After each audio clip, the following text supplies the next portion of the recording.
I'll give you a few clues and try to find out whom I'm going to tell about today. இவர் ஒரு Israeli historian and philosopher. இவர் எழுதின books வந்து சில books எழுதியிருந்தாலும் கூட இவர் எழுதின புக்ஸ் எல்லாமே வந்து வேர்ல்டு வைட் ரொம்ப பாப்புலரான books. At present he is working as a professor at the Hebrew University in Jerusalem. இவருடைய ஒர்க்ஸ் வந்து மெயினாக எதை பேஸ் பண்ணியிருக்கும் அப்படின்னு சொன்னால் history, mankind, future and how technology has changed the world. So இதுதான் அவருடைய மெயின் இன்ட்ரெஸ்ட்டு. இதை பேஸ் பண்ணி தான் அவருடைய புக்ஸ் எல்லாமே வந்து இருக்கும். இவருடைய ஒரு புக்கை தான் நம்ம இன்னைக்கு பார்க்க போகிறோம். கண்டுபிடிச்சிட்டிங்களா யார் அப்படின்னு சொல்லி? இவருடைய பேர் வந்து யுவல் நோவா ஹராரி. இப்போ தெரிஞ்சிருக்கோம் நினைக்கிறேன் என்ன புக் பற்றி நம்ம பேசலாம் அப்படின்னு சொல்லி. அவர் எழுதின புக்ஸ் எல்லாமே வந்து பாப்புலர் புக்ஸ் தான். இன்னைக்கு இவர் எழுதின சேப்பியன்ஸ் அப்படின்ற புக்கை பற்றி தான் நம்ம டிஸ்கஸ் பண்ண போகிறோம். It's a very big book with lot of facts.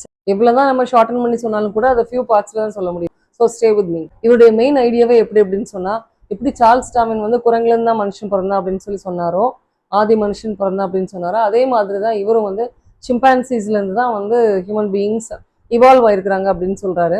இவர் வந்து எப்படி வேர்ல்டு வந்து பிக் பேங் தியரியிலேருந்து ஸ்டார்ட் பண்ணி இன்னைக்கு நம்ம நின்றுட்டு இருக்கிற இடத்துக்கு எப்படி வந்துச்சு அப்படின்றத வந்து ரொம்ப அழகாக சொல்கிறாரு. யுவல் நோவா ஹராரி நிறைய ரிசர்ச்சஸ்லாம் பண்ணி அதுக்கப்புறம் தான் அந்த புக்கை வந்து பப்ளிஷ் பண்ணியிருக்கிறாரு. It's not a fiction. இவருடைய வேர்ட்ஸ் படி பார்த்தோம் அப்படின்னா பிக் பேங் 13.5 பில்லியன் இயர்ஸ்க்கு முன்னாடி நடந்திருக்கு.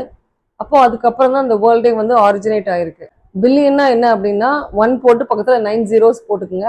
இன்ட்ரெஸ்டிங்கான விஷயம் என்ன அப்படின்னு சொன்னால், ஃபர்ஸ்ட் பயாலஜிக்கல் ஆர்கானிசம், அதாவது ஒரு செல் உயிரிலிருந்து தான் வந்து இன்னைக்கு இருக்கக்கூடிய அத்தனை உயிர்களுமே வந்து இவால்வ் ஆச்சு அப்படின்றத வந்து நம்ம படிச்சிருப்போம்.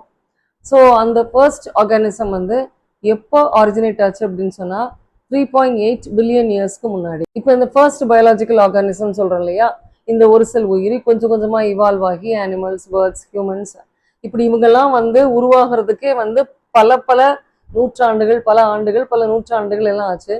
இப்போ குரங்குலன்னு தான் மனுஷன் பிறந்திருக்கிறான் அப்படின்னு சொன்னா அது எப்போ வந்து எக்ஸாக்டா எப்போ இவால்வ் ஆனாங்க அப்படின்னு சொல்லி நம்மளால சொல்ல முடியாது.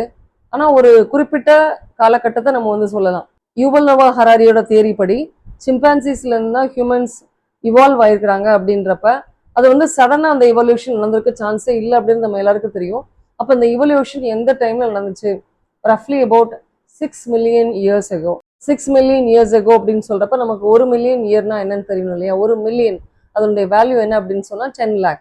We'll meet again with additional information in the next video.